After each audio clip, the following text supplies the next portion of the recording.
आध्यात्मिक अनुसंधान के द्वारा समझा और पता नहीं कैसे परिश्रम किया होगा। ऐसे ही पैदल पैदल कहाँ तक घूमे होंगे। एक एक झोपड़ी के व्यक्ति को भी, अनपढ़ व्यक्ति को भी वो भाषण नहीं दे सकता, लेकिन उसके रग रग में ये धर्म है भारतवर्ष में।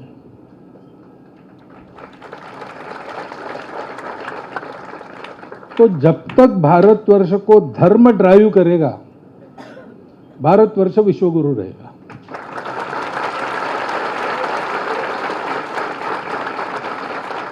क्योंकि दुनिया के पास नहीं है ये ज्ञान,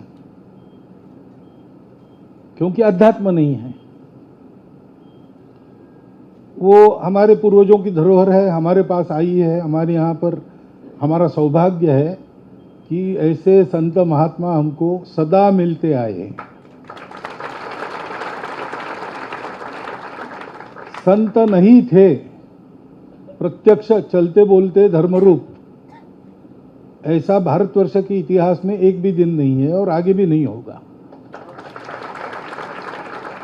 तो समय समय पर दुनिया को धर्म देने का काम भारत को करना है। और इसलिए आपका मैं अभिनंदन करता हूं कि जिनके बलबूते ये काम होता है, जो आत्मा है, हम तो हाथ पैर है, प्रत्यक्ष दुनिया में काम करने वाले, लेकिन हमारे चलने की जो प्रेरणा है उनका रक्षण आप करते हो। ये हमारी अमूल्य निधि है। ग्रंथ है हमारे पास, भाषण करने वाले लोग हैं, ये सब होता है, लेकिन जिस धर्म का ये वर्णन होता है वो धर्म प्रत्यक्ष तो आचरण से होता है। और धर्म के आचरण का परम जिनके जीवन में दिखता है, धर्म जिस सत्य पर आधारित है, उस सत्य के संबंध में जो सतत रहते हैं, उनको संत कहते हैं।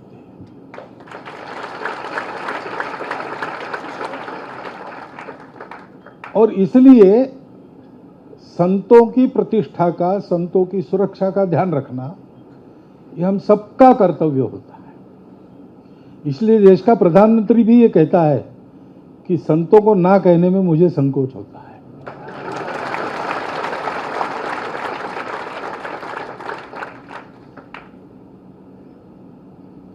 ये हमने बहुत पवित्र काम उठाया है। हम संघ का काम करते हैं, हमने भी एक पवित्र काम उठाया है।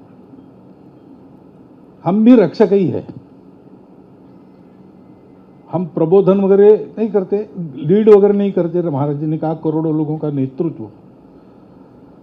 नेतृत्व तो हमारे यहां आध्यात्मिक लोग ही करते हैं।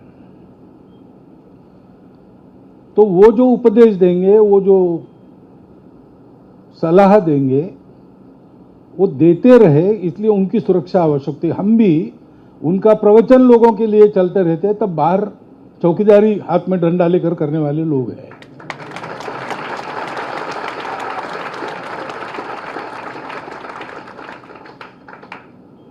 और इसलिए हमारा ये काम होता रहे, अच्छे से होता रहे। ये करते करते हमारा जीवन भी पवित्र हो, इसके लिए कुछ समान बातें आपको भी ध्यान में रखनी चाहिए, हमको भी ध्यान में रखनी होती है। वास्तव में यहां खड़ा होकर इनके सामने बोलने की मेरा अधिकार नहीं है, परंतु उन्हीं की आज्ञा से मैं बोल रहा हूं।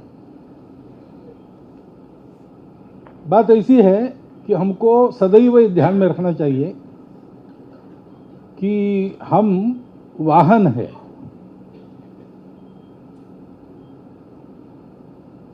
हम भगवान का काम कर रहे हैं, हम भगवान नहीं है।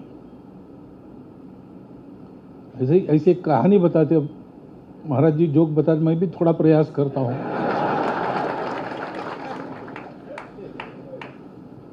तो कुम्हारों का गांव था, रोज मिट्टी लानी पड़ती थी उनको। तो पास में गधे थे, गधों को लेकर जंगल में जाते थे, मिट्टी लाते थे खोद के। एक बार गए तो मिट्टी खोदते खोदते भगवान की मूर्ति मिली। तो मूर्ति मिली, बहुत अच्छा, गांव में मंदिर नहीं था, मूर्ति मिल गई, अब मंदिर बनाएंगे तो मूर्ति की पूजा वगैरह करके उसको गांव में लेके आना।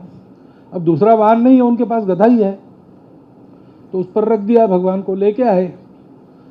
गांव के द्वार पर बड़ा स्वागत हुआ, हर घर के सामने पूजा, ये वो सब। अब गधे को समझ में नहीं आया कि वो भगवान की पूजा हो रही है, उसको लगा कि मेरी हो रही।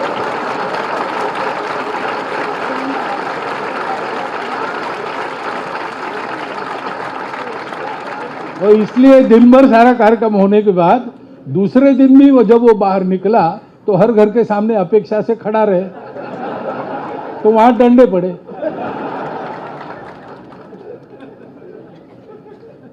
हमको काम करना है, पवित्र काम करना है। पवित्रता को अपवित्र कर सकने वाली एक ही चीज है, जो है अहंकार। तो हम सबको इससे मुक्त रहना चाहिए।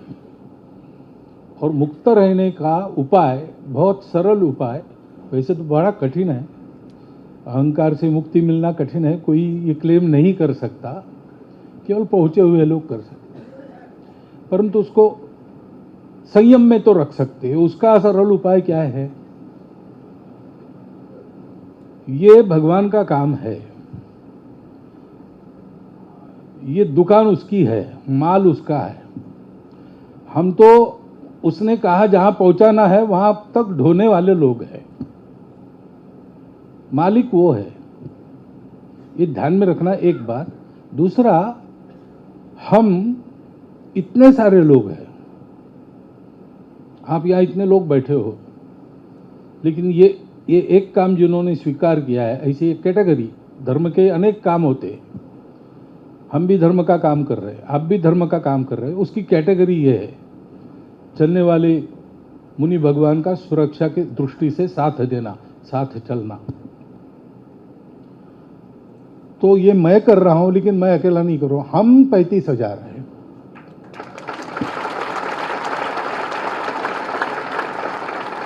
तो मैं वाली मानसिकता में नहीं रहना, हम वाली मानसिकता में रहना।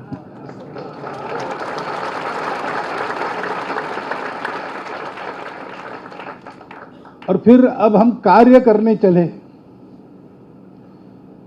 ये अहंकार इतनी बड़ी चीज, इन्हें बहुत प्रबल होता है, तो वो हमेशा हमको बिगाड़ने के फिराक में रहता है। तो काम मैं करता हूं, मैं कार्य कर रहा हूं, मैं भगवान का कार्य कर रहा हूं या मैं मेरा काम कर रहा हूं, ये देखना। भगवान का काम है, वो क्या है, इसकी स्पष्टता तो संतों से होती है, उनके उपदेश को मनन करने से होती है। तो उसको ये काम करना है, इस प्रकार से करना है, ये स्पष्टता करते रहनी चाहिए। वो होने के बाद फिर ध्यान में आता है कि मैं मेरा काम कर रहा हूं कि भगवान का कर रहा हूं। जैसे मनुष्य अहंकार के अधीन इतना है कि भगवान तो एक ही है, जो जैसा है वैसा है, कैसा है उसके अनेक अनेक वर्णन है, अलग अलग वर्णनों की मान्यता है अपने यहां, लेकिन मनुष्य उसको अपने रुचि के अनुसार देखना चाहता है। भगवान को देखना है, लेकिन मैं जैसे चाहूं वैसे आ जाए।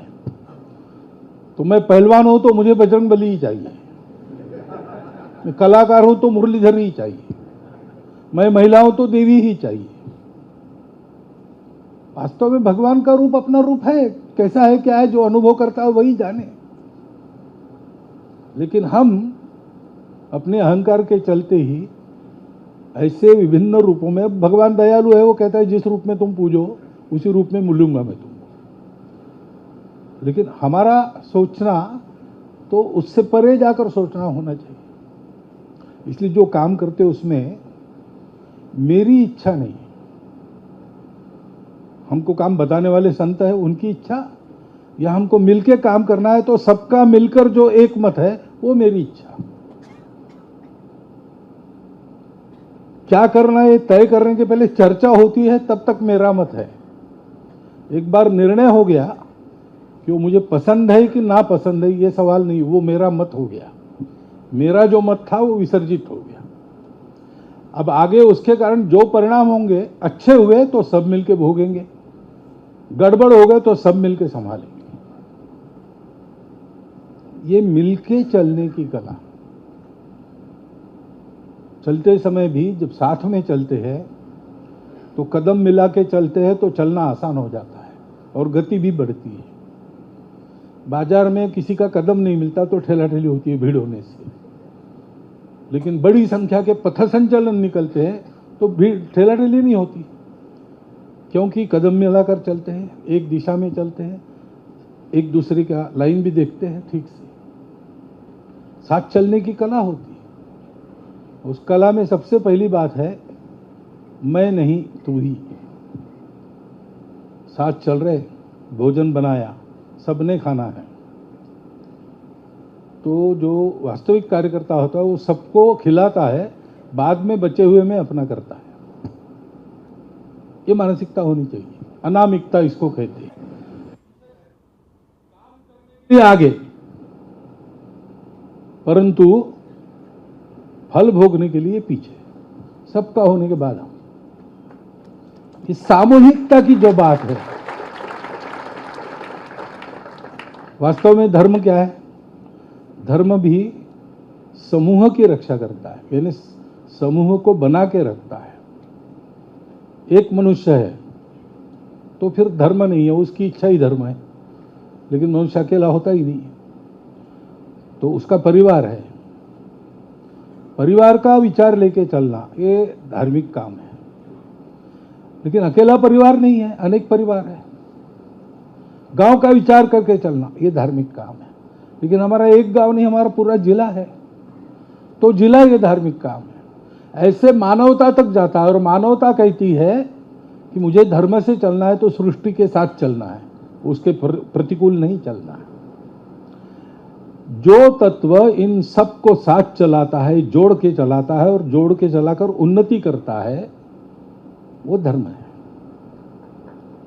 और इसलिए ऐसे धर्म के काम करते समय सामूहिकता से चलना, और इसलिए कौन सा काम इसमें अपनी रुचि नहीं होनी चाहिए, जो भी बताया जाएगा वही मेरा काम है, जो भी बताया जाएगा। आज आपको चलने के लिए प्रवृत्त किया है, कल हो सकता है कोई और काम उपस्थित हो जो आपको करना पड़े। नहीं, मेरा इंटरेस्ट उसमें है, तो ये आपका काम नहीं है, भगवान का काम है, धर्म का काम है। उसकी आवश्यकता जो है वैसे मैं बनूंगा, मैं अपने आप को बदलूंगा उसके लिए, उसको मेरी सुविधा से नहीं बदल लूंगा। ऐसे चलना। गीता में एक श्लोक है, मुक्त संग अनहमवादी धृति उत्साह समन्विता सिद्धि असिद्धि निर्विकारा कर्ता सात्विक उच्यते। मुक्त संग यानी किसी प्रत्यक्ष कार्यक्रम कृति से नहीं जुड़ा है, वो उसकी इच्छा से जुड़ा। उसकी इच्छा से मुझे जो काम मिले वो मेरा काम है। वो काम हल्का या भारी ऐसा नहीं है, ऊंचा या नीचा नहीं है, बस काम काम है, जो मेरे जिम में आएगा मैं करूंगा। मुझे झाड़ू लगाने के लिए काम, मैं झाड़ू लगाऊंगा।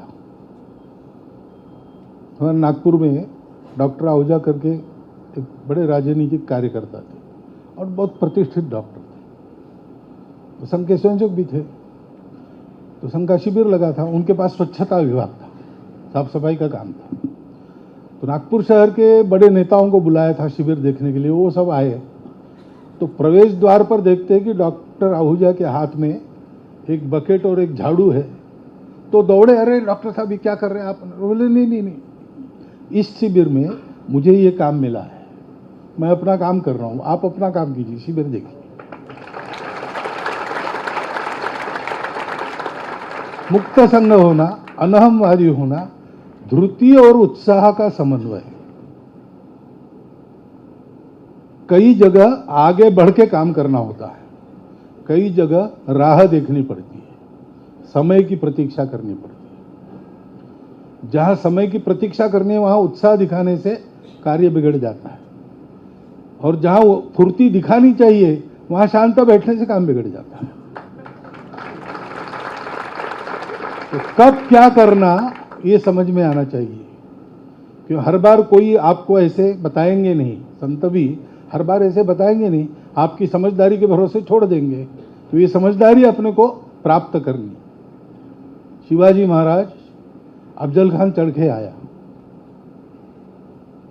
वैसे देखा जाए तो शिवाजी महाराज का उनके सामने टिकना संभव नहीं था, लेकिन धर्म के कार्य के लिए टिकना आवश्यक था। तो शिवाजी महाराज प्रतापगढ़ पर जाके बैठे, उन्होंने सहन किया।